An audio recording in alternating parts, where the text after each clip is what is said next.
There are basically two ways of understanding the story that I just read. The story of the scribes and the rich and the widow. The first of the two is by far the more traditional.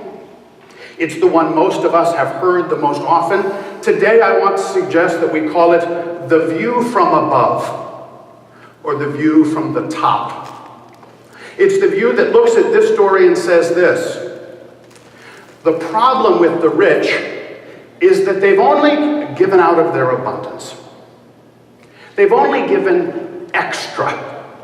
And therefore they are condemned because they haven't really understood the call of God. Whereas the widow, well, you can tell that Jesus is praising her because she has engaged in a risky act. She's given everything she had, even though it's only worth a penny or two. It is the giving of her whole self. In fact, the original says she's given everything she had, indeed even her whole life. That telling of the story, that version of the story, is popular, especially I think with preachers and stewardship committees, because the options are so straightforward. Look, at the very least, be very generous. But even better is to be outrageously, riskingly generous. To give all that one has. Boy, does that preach. I have preached that more than once myself. And stewardship teams, of course, love it because it encourages people to give. The other way of reading this story is frankly a little harder to see right away. It's the reading that I'm going to call the reading from underneath, or the reading from the bottom. That is, the reading that stands along next to the widow. Indeed, this reading notices that the word widow in this story is used in two different ways.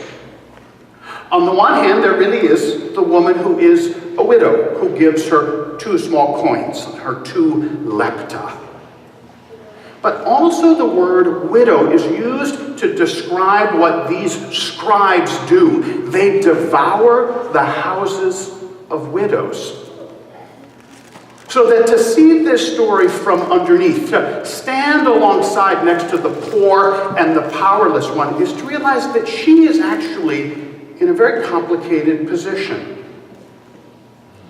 When Jesus says that she gives everything she had, even her very life, maybe it's not so much that he's praising her as that he's recognizing that there is a corrupt system at work. A system in which she is incredibly generous, even while she's got to know that the people who are in charge are misusing their funds, that the power and the privilege that those who have it have, they get from mistreating people like her. They devour widows' houses just like hers. It's harder to see because it asks us to see more complexly, to see the story in a more nuanced way. Yes, she may be doing a good and a rich and a faithful thing, and yet she is inevitably part of a corrupt system, of what the New Testament calls the powers and the principalities of this world. Let me see if I can give you an example that is a little closer to home than giving practices in the ancient temple. I don't think there's any question in anybody's mind that the United States has a long and complicated relationship to issues around race and racism. What I'd like to suggest is that there are basically 2 versions of this story. One from the top and one from underneath. And that they are very different stories. The view from the top, from the position of power and privilege, goes something like this. Yes, it is true that there was slavery in this country. But it was primarily in the South and in agricultural regions. And after all, there was a war fought to change it. Yes, the Confederacy had slavery as a positive good in their Constitution, but the North fought righteously to end all of this. This is our inheritance, we like to say. And yes, it took a while for all of this to come to fruit, but Rosa Parks and Dr. King and Barack Obama are all signs that the times have changed. That we don't need to be worried about race and racism in the way that we used to. That is the story from the top. The story from the bottom is very different. I'm not authorized to tell the story from the bottom, but I could imagine it goes something like this. Black Africans have been on this continent for 400 years. And for the first 250 of them, the vast majority of blacks in this country were slaves. They lived lives that were by and large short and awful. And yes, there was a war fought. And yes, the South was pro-slavery. We know this because we have lots of records, not least the records of many, many sermons preached from Southern pulpits, in which Southern preachers, Lutherans not least among them, pointed out that slavery was in the Bible, that it was divinely sanctioned. And in the Northern pulpits, virtual silence. The record of preaching is clear. Northern pastors, by and large, avoided the issue of race in the time of the Civil War like it was the plague. Because they knew that their congregations could support union, but they didn't think their people were willing to fight for black lives. And then the 100 years after that, well, we all know what that was. That was government-sponsored segregation. In the South, it was segregation of one kind. In the North, it was federally mandated housing segregation. And yes, Rosa and Martin and Barack have made a huge difference, but it can't be a surprise that Rosa was arrested, and Martin was assassinated, and Malcolm was assassinated. And if any of us want to delude ourselves that it's over, that things are all better, I give you a challenge. Go to your computer this afternoon and type in the words, "while being black." And you will be overwhelmed by videos of white people calling 911 because our fellow citizens are engaged in such dangerous activities as taking a walk, playing golf, drinking coffee in public, going into their own homes.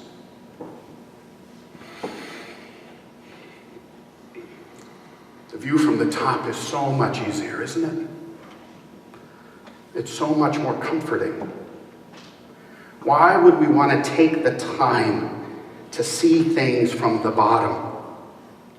To see things from the point of view of people who don't have power or privilege, to see things from the widow's point of view. Well, there are some basic Christian reasons, it seems to me: justice and mercy and the kingdom of God. But allow me to point to one most simply of all. It is only when we see things from the bottom, it is only when we see things from the underneath, that we truly begin to see Jesus. When we read the story of the widow from the bottom, we begin to see something that was never apparent to us before, and that is how very like Jesus the widow is. She comes into the temple and engages in an outrageous act of self-emptying. She is, we are told, unnoticed by anyone. We would not have noticed her. Only the disciples noticed because Jesus points her out. And though she is inevitably coming up against a corrupt system, she gives everything that she has. Indeed, her entire life. How much like Jesus that sounds. And we only see it when we stand alongside her. When we see with the eyes of the widow, then we begin to see with the eyes of all sorts of Christians. and not just those who are like us. When we see with the eyes of the widow, we begin to see that Jesus stands with the invisible and the unnoticed, and those who stand up against the powers and the principalities. When we see with the eyes of the widow, we see Jesus with the invisible masses riding the trains to the gulags of Siberia. When we see with the eyes of Jesus,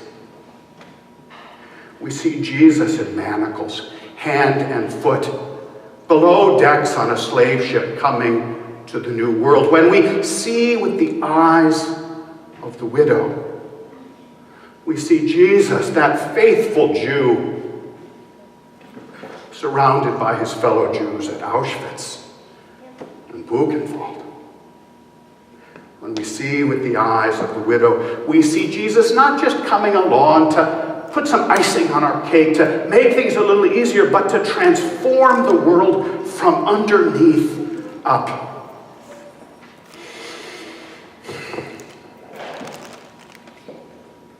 Today we're going to baptize these four wonderful sisters, Macy and Madison, Morgan and Maura, two sets of fraternal, or maybe I should say sororal twins. Not identical, though once in a while the older girls, you're not sure. When we baptize them, they won't be the church of tomorrow. They will be the church of right now. And, let's be honest, they are almost certainly going to live into a church that most of us can't even begin to imagine.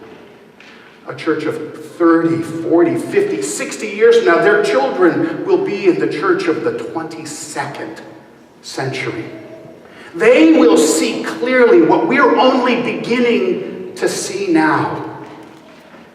That the church of the next 50 years will be more in the southern hemisphere than in the north. That Lutherans, while they may be declining in Europe and in North America, are blossoming like the flowers of spring in Ethiopia and Namibia and Tanzania. In Tanzania right now, there are twice as many Lutherans as there are in North America.